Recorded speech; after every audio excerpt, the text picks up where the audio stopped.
All right, let's dive into one of the most chaotic and transformative eras in British history.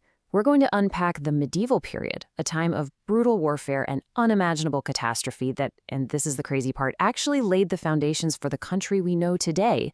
Seriously, understanding this period is absolutely key to understanding how modern Britain was forged. So here's the plan. We'll kick things off with the rigid social system of feudalism, and then watch how a single plague, the Black Death, just completely shattered it. From there, we'll see the beginnings of Parliament, the English language as we know it taking shape, and we'll cap it all off with the bloody civil war that gave birth to the legendary Tudor dynasty. First things first, we have to get our heads around the system that ran literally everything in medieval Britain.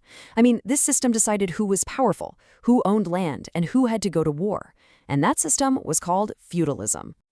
At its heart, feudalism was a deal, a powerful bargain. So think about it. The king, in theory, owns all the land. But there's no way he can manage and defend all of it by himself, right? So he grants huge chunks of it to his most powerful buddies, the nobles. And what did they give in return? They swore loyalty and, crucially, promised to provide him with soldiers whenever he needed an army. And what you get is this really strict social pyramid. At the very, very top, you've got the king. Right below him, you have the nobles who hold all that land for him. But the whole thing, and I mean the entire system, rested on the shoulders of the serfs. These were the ordinary people, the vast majority, who weren't free.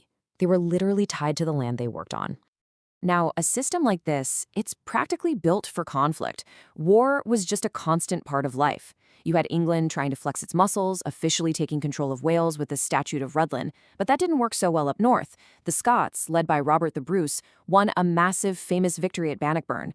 And on top of all that, English kings were constantly fighting abroad in France, which gave us legendary battles like Agincourt. So, you have this feudal world that seems like it's set in stone, but then a biological bomb went off that would just completely shatter it. Of course, I'm talking about the Black Death. Just take a second and try to wrap your head around that number. 1/3 of the population gone. The scale of the loss is almost impossible for us to imagine. It sent a shockwave through society that changed, well, pretty much everything. And the fallout from this was, well, it was immediate and it was huge. With so many people gone, suddenly there weren't enough workers to go around. All of a sudden, if you were a laborer who survived, you were in demand, big time. Landowners had to start competing for workers, which meant offering better wages and, here's the game changer, more freedom. The old system of serfdom just started to fall apart. And something else really interesting happens here. All this economic upheaval created an opportunity for a whole new class of people to rise up. They were called the gentry. Think of them as a new middle class, but for landowners. They weren't high and mighty nobles, but they owned land and had real influence in their local areas.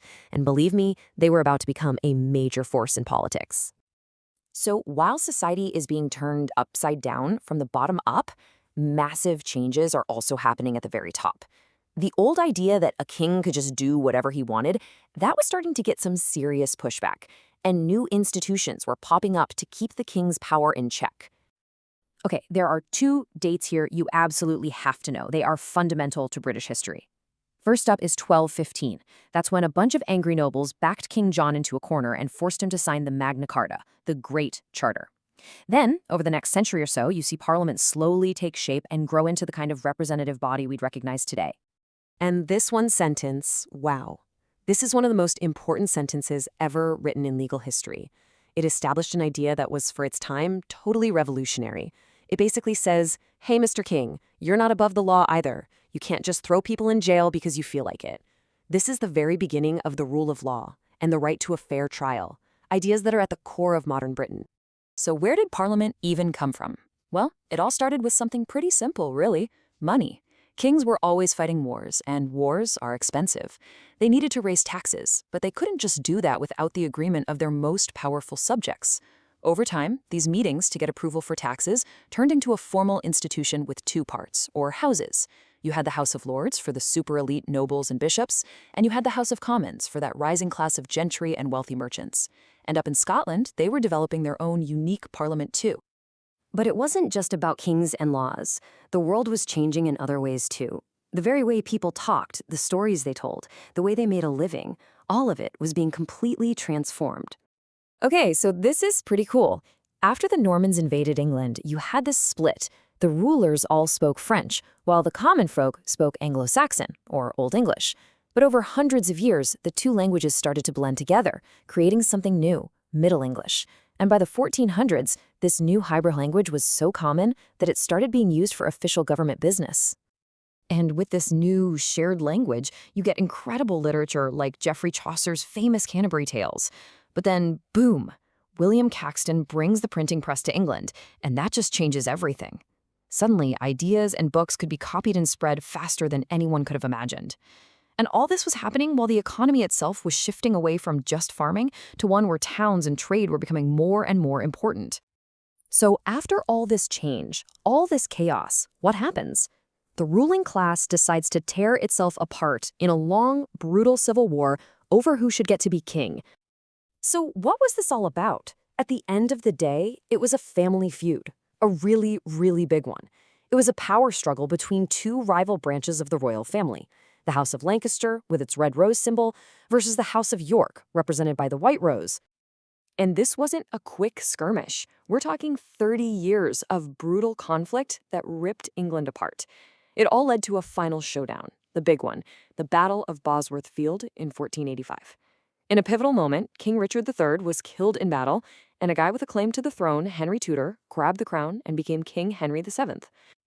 Now, Henry VII was a smart guy. His solution to end the fighting was brilliant, both politically and symbolically. To seal the deal and bring the country together, he married Elizabeth of York, a woman from the rival house. And then he did some masterful branding. He combined their two symbols, the red rose and the white rose, to create the brand new Tudor rose. It was a powerful symbol that screamed, the war is over, we're united now. Okay, so let's zoom out and look at the big picture here. In just a few hundred years, Britain went from this super rigid feudal pyramid to a society with way more freedom and opportunity. The idea of a king with absolute power was taken down a peg, checked by the rule of law and by parliament.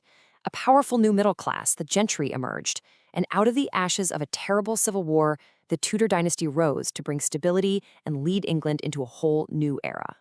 Which leaves us with this one kind of mind-blowing thought. The most essential parts of modern Britain's identity, things like the rule of law and a government that represents the people, where did they come from? They didn't come from some peaceful, quiet committee meeting. They were born out of chaos, forged in the fire of war, plague, and civil strife. Pretty incredible when you think about it.